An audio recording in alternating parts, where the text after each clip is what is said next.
Good afternoon. I'm seeing people are joining. That's fantastic. Hopefully you can all hear me okay. We're having some slight internet issues here in Dublin city centre, but hopefully it'll all be all right. You're very welcome to this afternoon session. My name is Sinead. I'm the Events and Programmes Officer for the Wheel. Just going to run you through some quick housekeeping. Normally I would share a slide, but that it doesn't seem to be an option for me right now.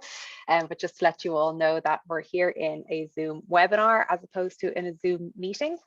So just if you're looking to find your camera or microphone buttons, just to let you know, as an attendee in a webinar, you won't have access to those. So if you want to pop a hello into the chat, that'll be down the bottom of your screen if you're joining on a laptop or a desktop. And if you want to pop in, say hello into the chat, you're absolutely welcome to there. Tell us where you're joining us from.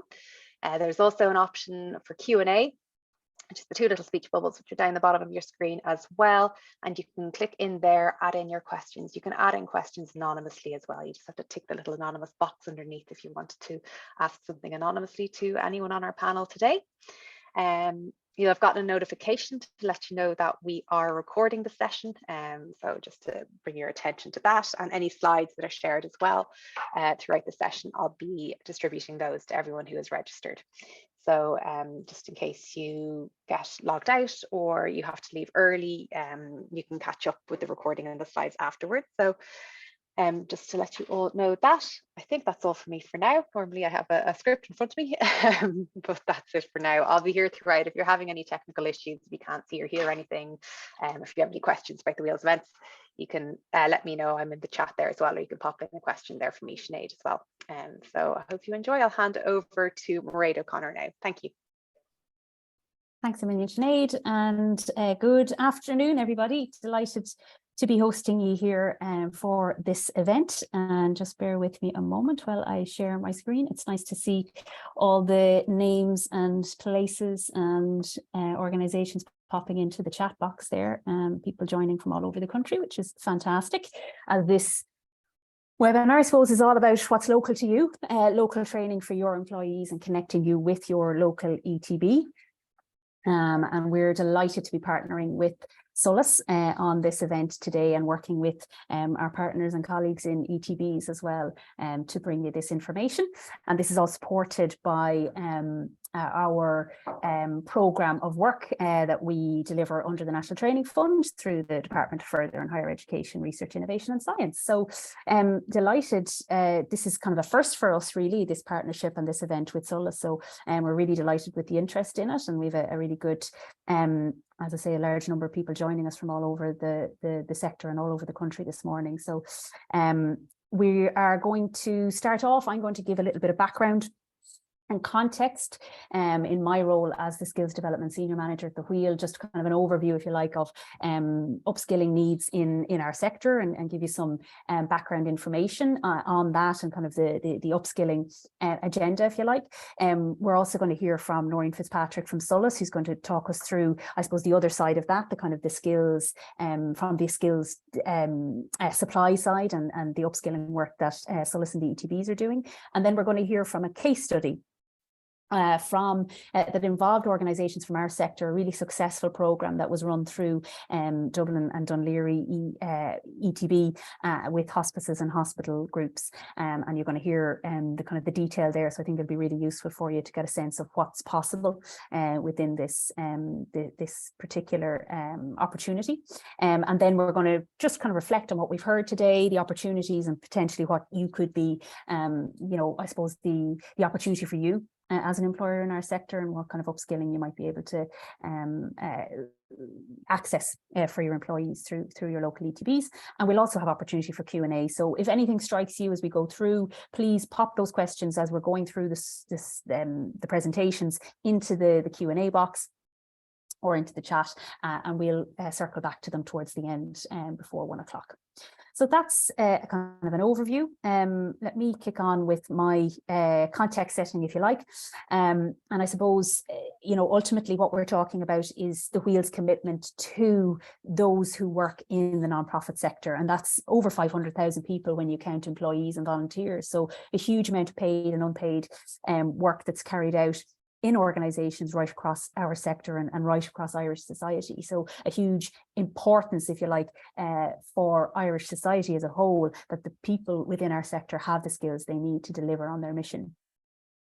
The aim of today, I suppose, is to give you a sense of the opportunities for upskilling through your local ETB, to show the impact of the case study that we're going to hear about, and to inform you of next steps. So kind of give you a sense of what, if something has sparked for you today, if you've got an idea where to go with it.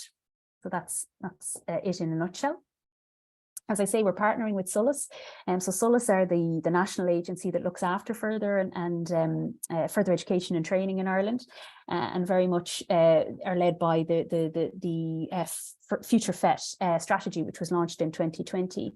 And I suppose from our point of view, there's a huge importance for, as I say, upskilling the workforce in our sector. We think it's a really crucial area that for us to focus on and for our members and the wider sector. And given that there are 16 ETBs with unique reach all around the country, one in your area, then it's kind of a no-brainer, if you like, to partner with them in terms of the opportunities that they have for upskilling employees and reaching all parts of the sector all over the country. There are obviously already a lot of links between our sector and the further education and training world and the ETBs themselves. On the upskilling side and the kind of training employees side, we have been working over the last year or so to build up relationships with SOLAS, with ETBI and the directors of FET there. So that's kind of all of the directors of further education and training from around the country. So we've been, I suppose, building those relationships. We've also piloted a program with Laois Offaly ETB, where we rolled out an online training program called Leading Remote Teams, which has been really welcomed within the sector, and a lot of people have gone through that program. But there are then on the ground in local areas all over the country, ETBs have strong relationships with community and voluntary organisations, and that could be through existing partnerships around youth work or community education provision. So there might be a funder, or you might be partnering with them to deliver programmes. So I suppose what we're trying to do is open up another conversation here as well. So not only to deliver programs on the ground, but also the ETB could be a partner for you in upskilling your employees as well. And that's what we're here to talk about today. So just to give you kind of, again, just a brief bit of background on the sector workforce, and I suppose some of the information that we have pulled together over the last couple of years through research and analysis we've been doing. Speaking very broadly, the sector that we're talking about today is a large one, 33,000 organisations right across the community and voluntary and charitable sector. There are over 300,000 volunteers, 86,000 of those are the trustees, the people who govern our organisations. But there are over 170,000 employees, and that's who we're focusing on today, because that's the cohort, if you like, that the ETBs can help with in terms of the training. The sector is a very significant economic player as well, over 14 billion euro in income every year. And really, crucially, I think from a kind of a national and social point of view, 1 in every 3 people who deliver public services in Ireland actually works within a charitable or community and voluntary organisation. So again, if you think about the importance of upskilling, for those workers, delivering public services on the ground, real need for maintaining skills and upskilling on a constant basis. The workers in our sector are very similar in terms of the work they do and the skills they have. They're very similar in nature to public sector workers. So they have similar skill set, similar kind of profile to public sector workers, and a very different skill set to the workers that you find in the commercial small and medium enterprise sector. So kind of very different type of skill base in between the commercial world and the non-profit world, but a very similar workforce profile within the public sector, which is kind of an interesting element. But obviously the CV sector worker, the one in our sector, is working in a very different context to both the public and private sector when it comes to governance, regulation, the type of work that's done, the way that income is generated, the way that we work in partnership and work alongside volunteers, etc. So a very different context and very different skills required in that way. And the scale of the workforce, as I say, 170,000 people working employed in our sector, that makes us a bigger sector than either agri-food or the hospitality sector. And that, I think, can come as a surprise to people sometimes, because I suppose our sector is so diverse and is oftentimes a kind of a hidden aspect of maybe life, not necessarily as kind of up there and kind of front and center. So it's just important to recognise that the scale of the workforce that we're talking about and the significance of it. And there you get a kind of a sense of where those workers are. They're spread right across the sector, but obviously concentrated in some of in areas like social services and healthcare, education, development, housing, etc. I will share these slides after today as well, so don't worry about trying to take it all in. I know it's a lot of information. In terms of the evidence for skill needs, so that workforce, if you like, this 170,000 people, they have, or we have done some research in the last couple of years to try and quantify and analyze the skill needs in the sector as well. And what we carried out two significant reports that were published in the last year or so, one by Indecon, the research economists, and another by Sheila Cahill Consulting in collaboration with Carmichael and with the Department of Rural and Community Development. And in terms of what the findings of those, they were really very interesting. The Indecon report found that there are critical skills gaps in the sector workforce, that levels of training in the workforce are very low. That's when you compare it with other sectors and with other non-profit sectors in other jurisdictions as well. So a low level of training. And as a result, there's a real need for investment in skills and investment in upskilling. And actually what they discovered as well when they ran it through a cost benefit analysis, that for every €1 that's invested in skills in our sector, you get a return of close to €3 as well. So, that was positive from our point of view, kind of in terms of making the case for further investment. But I suppose it's really important that we recognise that there is a big need for both that investment and for more training and upskilling for workers in our sector. The biggest barrier for people is time, which again probably won't be a surprise to people. I think we kind of all know that on a gut level, if you like. Less important in terms of a kind of barrier for people accessing training would be things like cost and if you like, willingness of organisations to engage with training. It really is about time and how we kind of make that. So that's one of the things that we're trying to look at in terms of how we can help with those barriers. But at least, one of the pieces today, I suppose, is trying to find local provision as well that might help with that. And the areas in terms of where skill needs are, they're right across, I suppose, a lot of the different areas that we know of in the sector, but things like fundraising, IT, marketing, communications, and human resources came out as areas where there was quite a bit of upskilling required. And in terms of looking ahead to the future, again, similar areas, IT coming out on top there as the one that needs most attention, marketing, communications, fundraising, project management, leadership and management skills as well. So those are the areas when organisations look ahead to the future needs, that's what they're really focusing on. In terms of the other report, the Sheila Cahill report that I referenced, again, a broad area of requirement of need in different aspects of leading an organisation and delivering services, everything from communications and digital skills to governance and funding, financial management and volunteer management, etc. So lots of areas of need that have been identified.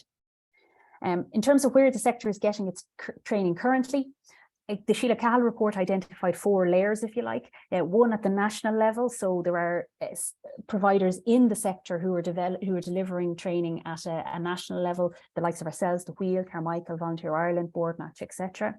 Then there are local delivery suppliers that are non-profit themselves, like your local volunteer centre, your local development company. And then there are the statutory providers at local level, of which obviously your ETB would be a major source, local enterprise offices, etc., as well, for social enterprises in particular. Then at a kind of a national, regional, statutory level as well, there is training provided by the charity regulator, by TUSLA and HSE, regional skills for the ETBs, the higher education institutes as well.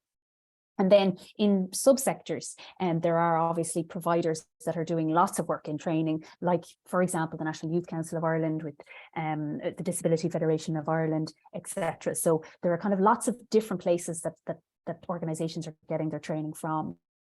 And it's just important, I suppose, to recognise that. And then just finally, I suppose, some priorities and skills gaps that we have noted in particular in recent times: the twin transition, I suppose, the digital and green skills, and skills gaps in areas like fundraising and IT, as I've mentioned, and leadership. And then there are those that are kind of coming down the tracks as well that we've seen in terms of that are kind of becoming more, I suppose, required, things like trauma-informed practice and partnership working, etc. So I'm going to leave it there. And I'm going to hand over to Noreen Fitzpatrick. And Noreen is the Manager of Employee Development in the Enterprise Employment and Skills Unit of SOLAS, which, as I said, is the national agency that looks after further education and training. And Noreen is going to talk us through some of the context for this provision, especially within the Skills to Advance world. So thanks, Noreen. Great. Thank you very much, Mairead, and to the Wheel for inviting us here along today to talk to you about some of the provision that's available through FET, and particularly I'm going to talk about Skills to Advance. So just in terms of giving you a slight introduction into SOLAS, we are the Further Education and Training Authority in Ireland, and we are our opportunities are underpinned by the FET strategy, as Mairead had mentioned there earlier, and then also in particular around the Further Education and Training Employee Development Policy framework that's noted there. But just in terms of the FET strategy, the key elements that kind of refer to or that are relevant to us are in terms of highlighting the ETB. Sorry, could you just go back, please? To highlight is that there are 16 ETBs based across Ireland, and each of those, what we're striving to do is to highlight the ETBs as a key resource for enterprise for upskilling and reskilling opportunities. They are open for business. They have a diverse range of training opportunities available to all sectors. They're strategically placed to respond to enterprise needs and to your needs. And we try to complement the provision of other agencies. So, to cut down on the duplication, but to identify key gaps and most certainly to plug those with kind of a relevant offer. So just in terms of FET provision, it provides a continuum of learning opportunities from level 1 to 6 of the National Framework of Qualifications, and it's focused on both core and specific skills, and we serve over 200,000 unique learners every year. So it's overseen by the DeFerris and SOLAS, as I mentioned there, it's implemented by 16 education and training boards. But for Skills to Advance, we focus particularly, we can go on to the next one now, thanks, please. Skills to Advance focuses on those in employment. So even if we refer back to the FET strategy again, we look at priorities are focusing on 3 key areas: skills, inclusion, and creating pathways. And Skills to Advance focuses on upskilling in the workforce in emerging skill areas. So in 2018, when this policy was being developed with the Department of Education and Skills, as it was then, it was identified that there were almost 1 million people in the Irish workforce who had up to a level 5 qualification. That equates to a leaving cert. So this policy initiative was developed to target specifically those in low-skilled employment, working in vulnerable occupations or sectors, but also those who are working in emerging areas and to provide opportunities for them in those areas. And, as Mairead had noted, that one of the key areas that you're looking at are green skills and digital skills. We have developed a whole suite of micro qualifications in those key areas to allow for incremental learning that are stackable in their own capacity, but also are accredited within their own right, but stackable to special purpose awards. So what does Skills to Advance do? What is our overarching objective? It is targeted support to provide upskilling and reskilling for opportunities for those in the Irish workforce. And the policy looks at, a dual approach, whereby there is focusing on the needs of the employee and giving the employee direct access into the provision, but also trying to work with SMEs or on a targeted regional or sectoral basis to identify what are the key needs in those priority areas and to be able to respond with a relevant and agile offer. So our target groups consist of employees, SMEs, and industry regions and sectors, our industry sectors and regions. So, and the community and charity avail of the training through our routes 1, 2, and 3, and we'll show you examples of those in a few minutes. But from 2020 to 2022, a total of 229 learners from the sector have engaged in routes 2 and routes 3 training. So I'm just going to outline how do you access this training. So we have 3 particular routes. The route 1 we call is where an employee can have direct access to further education and training in the ETB. So you just kind of sign up with the ETB for whatever training you have identified. For routes 2 and route 3, that's where the ETBs would work more specifically with an SME or the employer body to try and kind of look at what are your broader needs and to kind of look at a structured approach to rolling out programs that may be suitable for not only a small group of your employees, but to expand it out across the organization, or to look at repeat business in those particular skill areas. And that can cover anything from soft skills, transversal skills, specific skills, or technical skills. So if we look at training for the sector, and it is important to note that for Skills to Advance, we do focus on only those who are in employment, because that's what this policy is particularly focused on, to ensure that we equip people with the right skills to not only retain their current jobs, but to be able to be adaptable to the market changes, and also to kind of, I suppose, increase their opportunities to avail of promotional opportunities or to avail of new opportunities in emerging sectors also. But if we look at what is outlined in the policy, the charity and community sector avail of training through route 1, 2, and 3. And under our policy framework for skills development of people in employment, the following companies can avail with large companies under sectoral or regional initiatives. So that includes all small and medium-sized enterprises and other organizations with limited capacity to identify and meet the skill development needs of their employees. So then if we go down to just look at, what are the types of training that we have provided through route 1 or through routes 2 and 3. So over 2020 and 2021, 35 training courses were delivered to 215 employees across 58 community and voluntary organizations, charities, and social enterprises, including the following examples of training. And as you can see, that kind of correlates a lot with what Mairead had identified as your key priority skill needs from the Indecon report. So there's leadership and management, there's leading remote teams, supervisory management, training needs identification and design, ICDL, social media for business, and Adobe Photoshop. So in 2022, we have 53 employees attending courses across 13 organizations.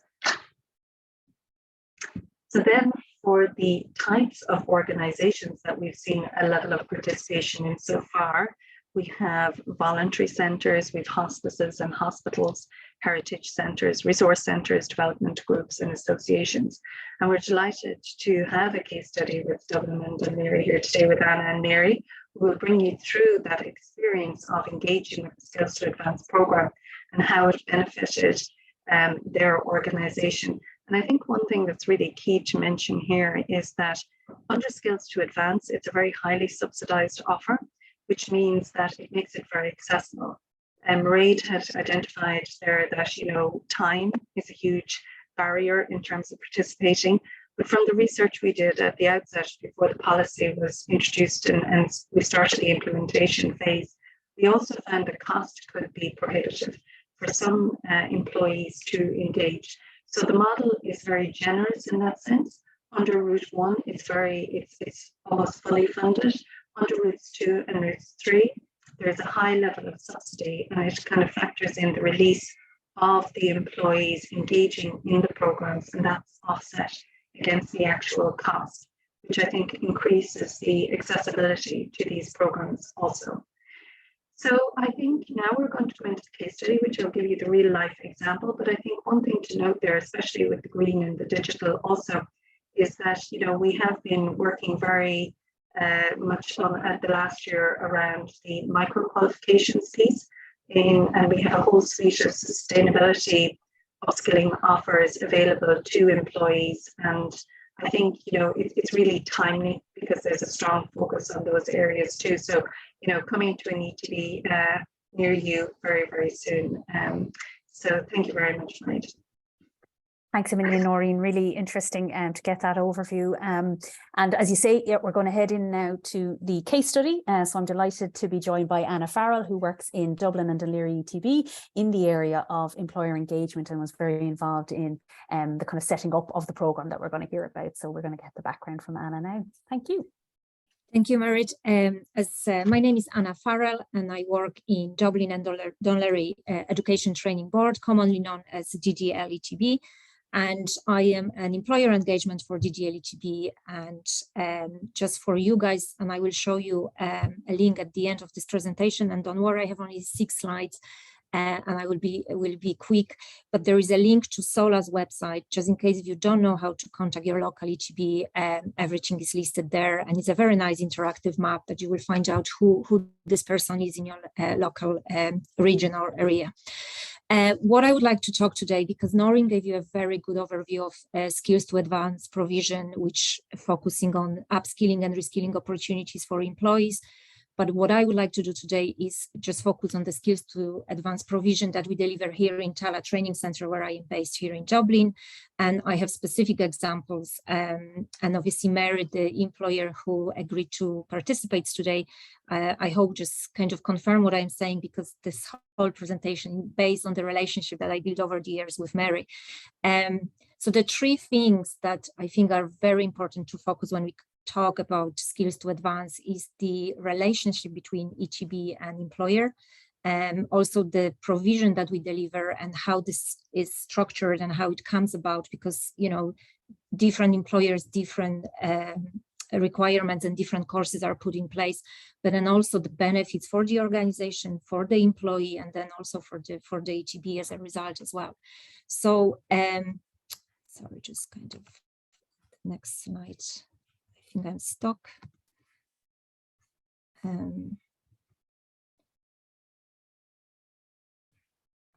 Sorry, guys. Do you want to stop sharing, Anna, and then reshare again, just in case that might help? Yeah, just kind of difficulties. Yeah. One moment, guys, sorry.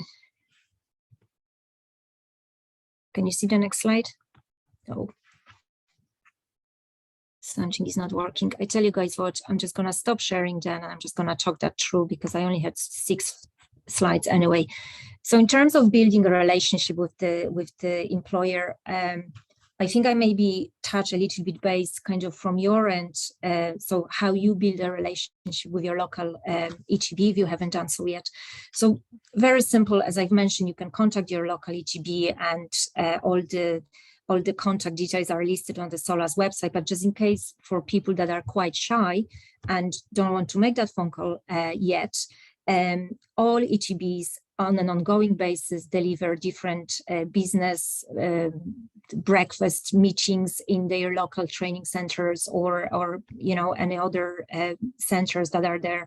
There are ongoing online briefing sessions, but also webinars where all the skills to advanced provision is highly promoted across all ETBs, and that would be your first step, to listen to what they are doing and then obviously reach out to them. Then obviously the meeting will take place, or whatever way you decide to meet. And I think what's important in terms of that next step is to discuss your training needs analysis, and there is a lot of different kind of areas that you know, and priority gaps that Mary already mentioned, and that's in relation to supervisory management or leadership that we can see you know, are in a need of providing on a regular basis.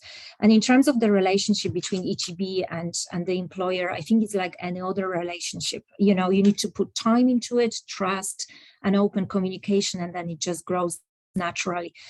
So in terms of you know, maintaining that relationship as you go on as well, it is important to acknowledge that, you know, when you provide a course or courses to the employer and everything, you know, will finish finally after a month or 2 or 6 months, whatever this relationship kind of goes on. It is important to maintain the relationships, especially, you know, taking into consideration the changing labor market needs and different other things that are emerging, like green skills. So in terms of my and Mary's relationship, and I hope she will confirm that when she comes in a bit later, is, you know, to be engaged and to be active in terms of that relationship. So yes, we do deliver courses, but then sometimes, you know, we don't, but we keep each other informed in terms of the needs. So this relationship is happening now for the last 4 years, and it's only growing stronger as far as I can tell from my point of view. And it's great to have Mary on board as well and have that relationship going, because Mary, from her experience in the sector, keeps me informed what's happening, what needs, you know, are emerging, and what kind of priority gaps in terms of training are required. And that helps me in terms of, you know, in the local ETB to plan for the provision for the following months or even years. What's important as well in terms of that relationship is an ongoing evaluation based on feedback. So sometimes obviously the courses that we put out there, you know, we are always hoping that everything goes very well, but sometimes what happens, you know, things goes back, you know, the way that we didn't plan as well, or some things coming up that we didn't plan and factor at all. And that constructive feedback goes both ways. And even though ETBs are on the market for a very long time and we deliver courses and training, you know, to employed and unemployed people, we can make mistakes as well, and it's nice to have that feedback from the employer and employees and revise and, you know, learn from it and move on. So it's a very open, you know, based on feedback communication and relationship that it's beneficial, especially for the employees and the organizations going forward.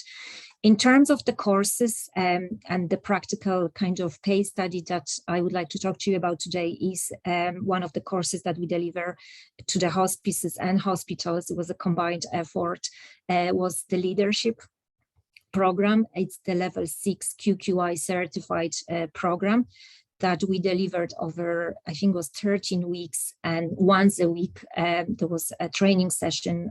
One of the days that was agreed, I think, was Tuesday. So for 13 Tuesdays, we had a group of people from hospices and hospitals that were participating in the program, and they were assessed at the end and certified as a result. This program goes on since about, I think, 2019 when we started, but we had a very high number of participants, especially during COVID, because many people could join remotely. So we also adjusted as we went on in terms of moving from face-to-face delivery to online delivery, which worked. And again, that was in consultation with the employer, Mary in this case, and that's what I am talking about, kind of constant, you know, active communication, how we can you know, adjust quickly, especially during the pandemic. In terms of the courses, how they kind of come about, obviously after the training needs analysis and identifying the priority gaps, we agreed to start with the course. And we only agreed with one because we didn't know each other that well at that point. So, and Mary, and I'm sure she will mention that, but I think in her eyes were always, what's the catch? How much is going to cost? Am I going to get a massive bill at the end of this course after the training is completed? So the answer here is no, there is none cost when it comes to level 5, and there must be a cost or employer contribution of 30% at level 6. But I will just explain that to you in a second. So how the courses come about, obviously, when you discuss it, what's massively important to us in EGB is to meet the employer needs as much as possible. So we are very flexible in terms of how we will deliver this course. So what we discuss at the beginning is obviously the structure of the course, the time frame, the logistics behind it. So is the course delivered, on site in the workplace, or is the course delivered in a training center?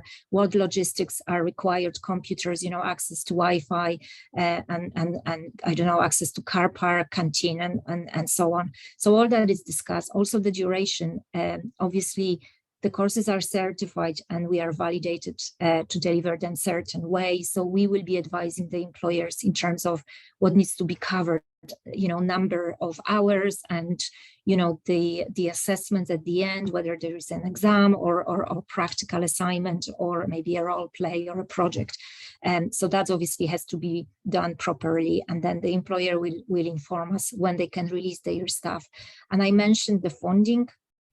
So again, it's free of charge, and at level 5, any courses that we provide at level 5, the fees are waived. So there is no cost to the employer at this stage. In terms of level 6 courses, because that's what we mainly are focusing on, like leadership or project management, there is an expected 30% of contribution from the employer. However, how we see this contribution happening is we won't be sending a bill at the end of each training to the organization. That contribution happens through the employee being released during the working hours. So I mentioned to you guys there are about 13 Tuesdays that the leadership program went on, and that means that employee was released during those 13 Tuesdays. If they work Monday to Friday, obviously once a week for 13 weeks, they were participating in a training. So that's the contribution from the employer, and that's how we are happy in terms of EGB that this contribution is provided by the employer. So yeah, that's basically how it goes. I think what's going to happen, obviously there'll be more questions from the participants, hopefully, so I will just finish at this point. Thank you very much. Thanks, Anna. Great to hear that relationship from your side and that communication back and forth. And we're now delighted to be joined by one of those partners, employers, and one from our sector as well. So Mary Kerwin is here with us, and Mary Kerwin is currently the head of HR at the Bon Secours Hospital in Dublin, but she was formerly the head of Director of HR at Our Lady's Hospice and Care Services, which many of you will be familiar with. And Mary was involved in the employer side of that programme that Anna mentioned. So we're going to hear Mary's experience now. Thanks, Mary. Thanks a million, Mairead. Thanks very much. And thanks, Anna.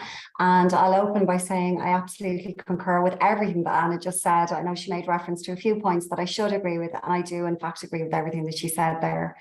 So my name is obviously Mary Kerwin. I suppose around the time I began the collaboration with Anna and her team from the ETB, I was the HR director with the hospice in Harold's Cross. And the hospice in Harold's Cross employs 700 staff across various healthcare disciplines. They cover 3 sites, Blackrock, Harold's Cross and Wicklow. So obviously there's a significant number of staff there with many, many training requirements. And around the time when I began to have conversations with Anna, we had just completed our staff survey. So we already knew from an employer perspective that we did certainly have some pockets of staff that were feeling that, their training wasn't at an optimum, we weren't performing optimally in terms of the training pieces that we were providing to them. And obviously as a charity, we had to be very conscious of funding.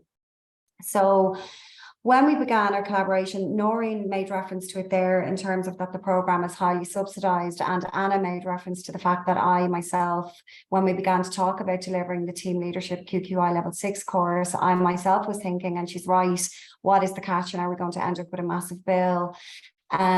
So to say, as an employer working in charity with a large number of staff, to be, I suppose, discussing these opportunities where the cost lay and actually supporting our staff with the time to attend the courses was something that we absolutely could not avail of.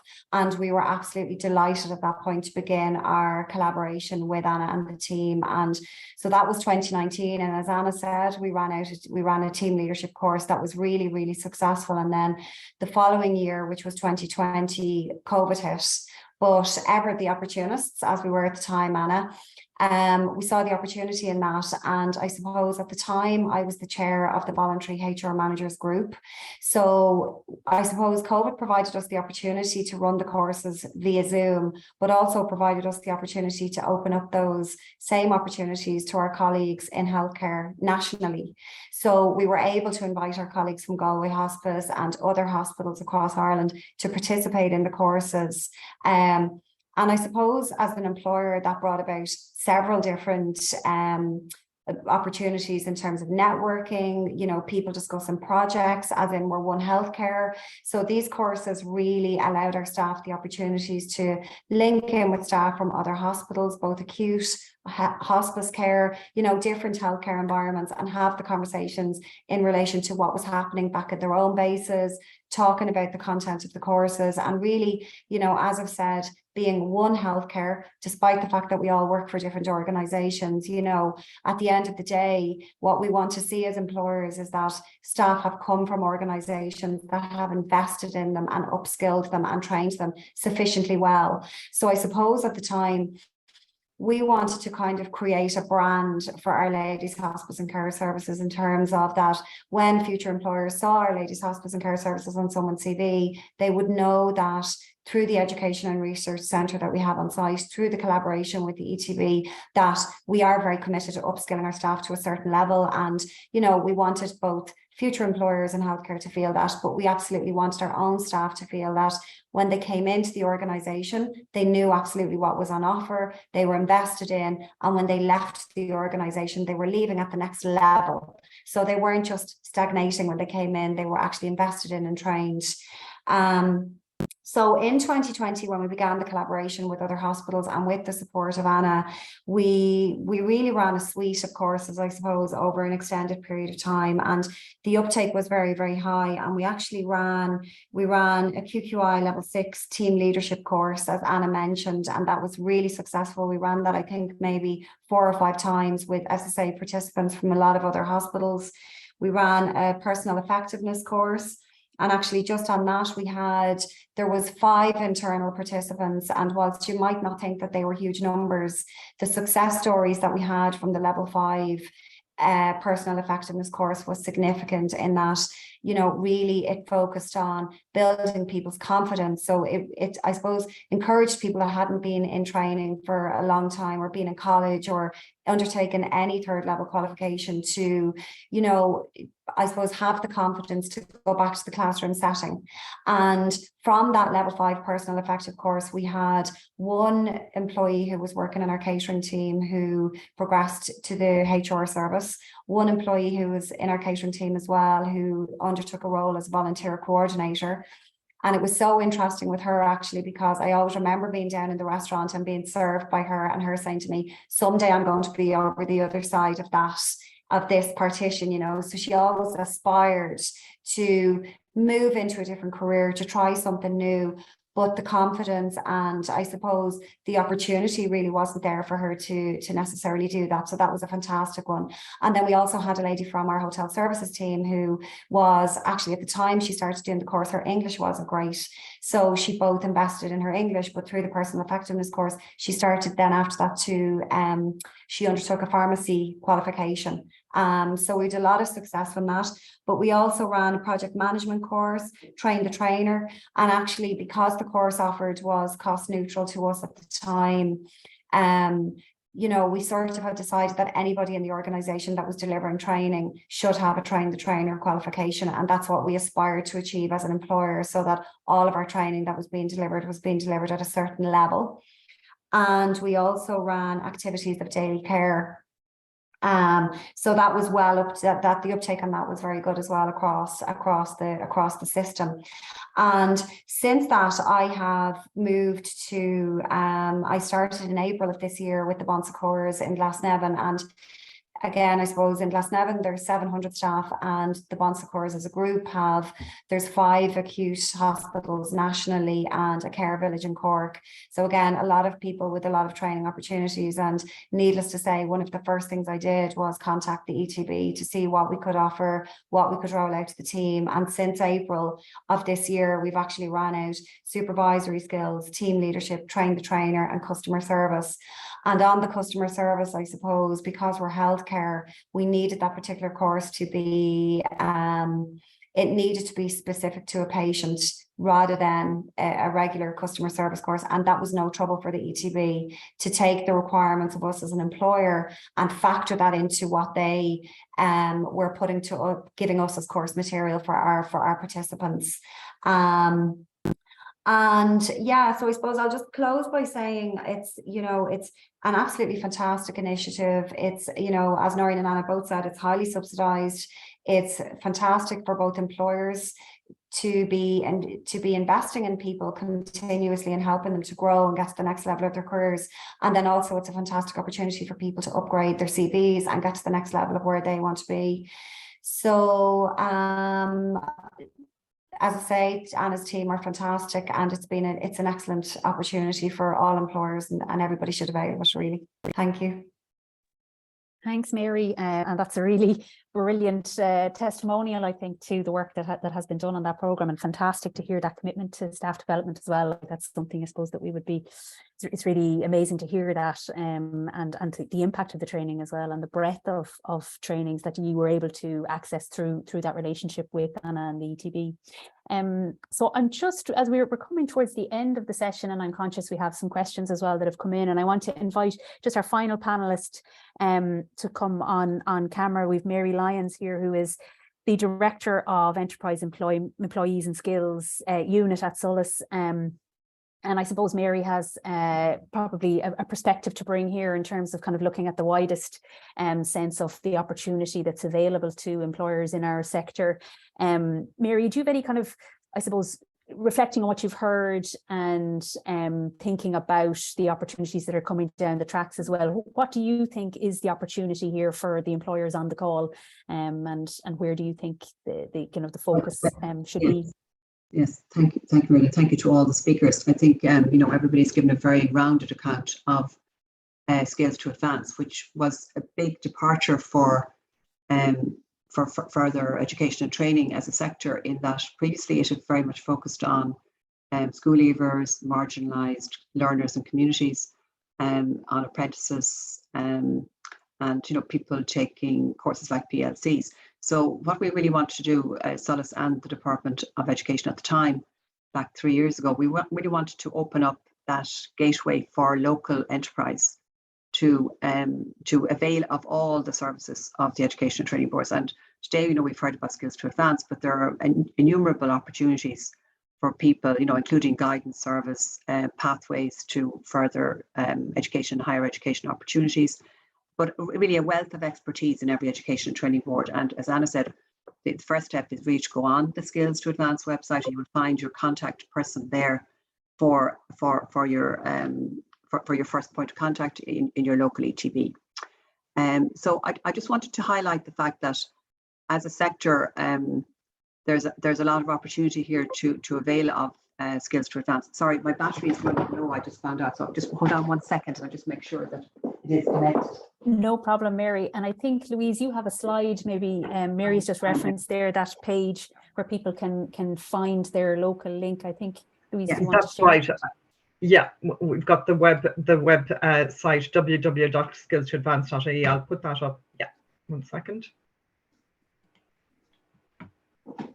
Because just as you said, and we have, I've noted the questions as well. I'm going to come to those now in a moment. I wanted to highlight that, very practically speaking, for employers, that's the first point of contact, and there's a range of services available to you. But I think as a sector, I think with the presentations earlier from Mairead and other colleagues, just in relation to Noreen in particular, just in terms of how we can maximise the opportunity provided by Skills to Advance. We've been talking a lot about that, among our own organisations, the Wheel and Solace. And I think we probably need to focus on route 3, which is where we're talking about sectoral and regional initiatives. And while we had an illustration today of, a really fantastic example from Mary and Anna in relation to the hospice, but that particular work that they did together is now grown into an overall project for the whole sector.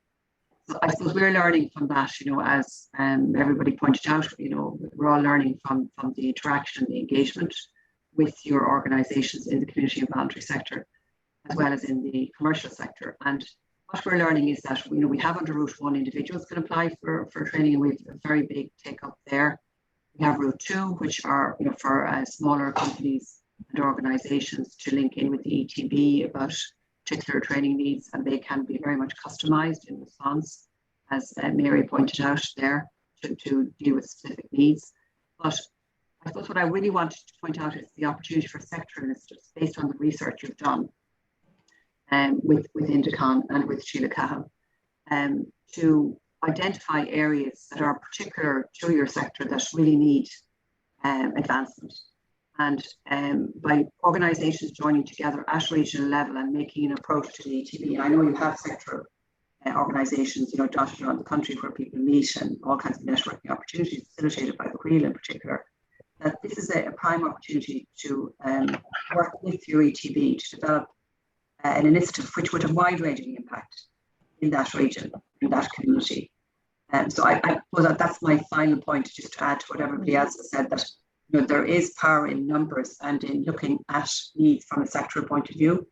While we're very happy to deal with organisations, but as you can imagine, as in every organisation, there are limited resources. So we can do so much more if we develop a list of, for example, like the Developing Leaders programme, which we developed for the hospitality sector, which has wide application, not just for hospitality, focusing there on team leaders and the impact they can have on their teams, but also on the wider organisation. It's a hugely influential position. If you're facing downwards, you're facing upwards in an organisation. So once we did the research, we really found the leverage point, which was the team leader role. That programme took off. So equally, we could do some, work. As I said, ETB would be happy to work with a number of organisations together to look at common development needs, which would lift the whole sector, given that you have 170,000, people working in the sector and growing, I think, because of the emphasis on community and voluntary services at this time of difficulty economically. I think that would be a really worthwhile focus to drive maximum impact. Right. Yeah, and I think that it's a timely point as well, Mary. And I think the thing is, our sector is quite used to working collaboratively and in partnership. In local areas, organisations will have networks and contacts with other sister organisations, whether in their own sector or maybe just across the community voluntary sector as it is. And there are opportunities there, I think, for conversations now to be had amongst those local networks to think about, are there training needs that we have that we could actually talk to our local ETB and get those met in a kind of a collective, collaborative, strategic way, as you say. I'm conscious there were a couple of questions there that I just want to put to the panelists that came in, and Mary and Louise, maybe if you want to come on camera, and Anna and Mary too, come on back on camera, and we'll take the last few minutes just looking at these. So one person was asking, are training courses available under the Skills to Advance programme prescribed training courses, or can courses be tailored to suit organisations' specific needs?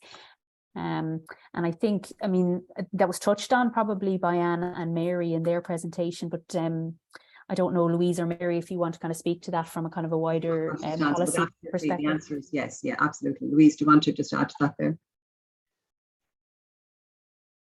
Yeah, so definitely there are courses there that individuals can apply for, and as we said, individuals under Route 1, but then also there can be more specific ones, and I think I said there in the chat also that really we're trying to we'd be encouraging clusters of companies so that more priority needs could be identified and grouped together, but certainly we want companies to approach their local ETB. Yeah.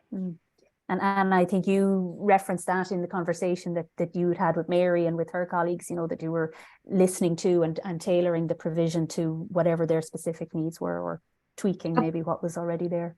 Yeah, absolutely. Mary mentioned their customer service, and customer service delivered to, let's say, healthcare sector, and customer service delivered within the retail sector is totally two different trainings in terms of employees and employers there. So absolutely, that can be done, no problem at all. So again, I suppose to the person who asked the question is probably have that conversation with the employer engagement unit in your local ETB.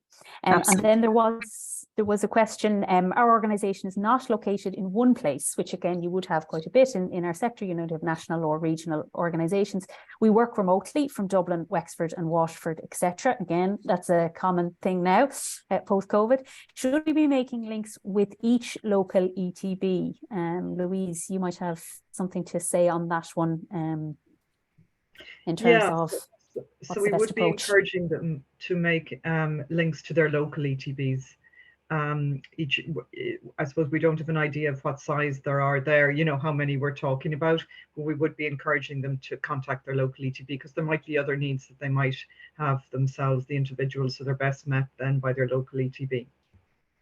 Okay, so I suppose through Route 1, if you like, the employee themselves can be empowered to just go directly to the ETB, so in their local area. So that's one way. I suppose if the organisation themselves, which has employees dotted around the country, if you like, they could presumably approach the local maybe ETB to wherever the majority of the employees are located, or maybe where the HR lead or the training or the person who's kind of taking the strategic approach, they could maybe approach their local ETB and kind of find out at a broader organisational level what's available and maybe what could be tailored with others in their sector. I suppose that's maybe something that could be looked at. Yeah. Can I just add to it, just from the experience as well? I suppose the local ETB, maybe that person could contact initially who is going to coordinate this training from their side, because that will be the important part. Again, I was talking about the relationship building, and then depending how many employees are based across, Wexford, Waterford and Dublin will indicate where the course is going to be put out, whether it's face-to-face or online. But the first initial meeting, I would suggest to contact with the local ETB, whoever is coordinating that on the employer side, and then will be decided after. Yes, so you can have that conversation first, explore the options, and then come up with the solution. And of course, e-college, which we haven't mentioned here, but is another opportunity for employees and employers that are more remotely based. Isn't that right? That's right. And just to mention as well that as well as e-college, which is totally online but has tutor support and has over 30 courses mainly focusing on ICT, project management, basic digital skills, so really, really relevant suite of programs with tutor support. And again, they're at the moment open access, no cost at the moment. They opened up during the pandemic for public good. But also the range of courses that are now developed on a blended basis is really big, it's really huge, and has grown and expanded during the pandemic.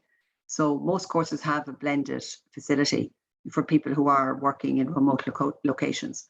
So again, as Anna said, it's really about one person on behalf of the organisation. If it is a distributed organisation, that one person would contact the ETB in their locality, so you don't have multiple approaches to multiple ETBs, and confusion can reign and duplication can set in. So I think that was good advice from Anna there. Great. Well, I'm just conscious of time. I think we're kind of coming to the end of today's presentation, but I think this is probably the beginning of a conversation, I would say. And we definitely will be continuing the partnership with Solus and the ETBs into 2023. And we would hope to have more events like this and maybe targeted at specific areas where we think there might be opportunities for employers in our sector to really get access to these important opportunities. So keep an eye out, I suppose, to events that we might be promoting in our skills matter newsletter as well. Would be a good opportunity to kind of keep abreast of this news. And I suppose if you've been if something has sparked for you today, we're going to include all the links and the presentations from today in the email that will go out with the recording as well. So you'll have those contacts with your local ETB, and you can start building that relationship that Anna and Mary so beautifully represented here today. Thank you also to Noreen and Louise and Mary from Solace, who have really I think given us this kind of insight into this great opportunity. And thank you to all of you for your questions and your attendance here today, and we look forward to I suppose exploring this further in months and year to come. Slán. Thanks everyone. Have a great day. Thank you. Thank you. Bye.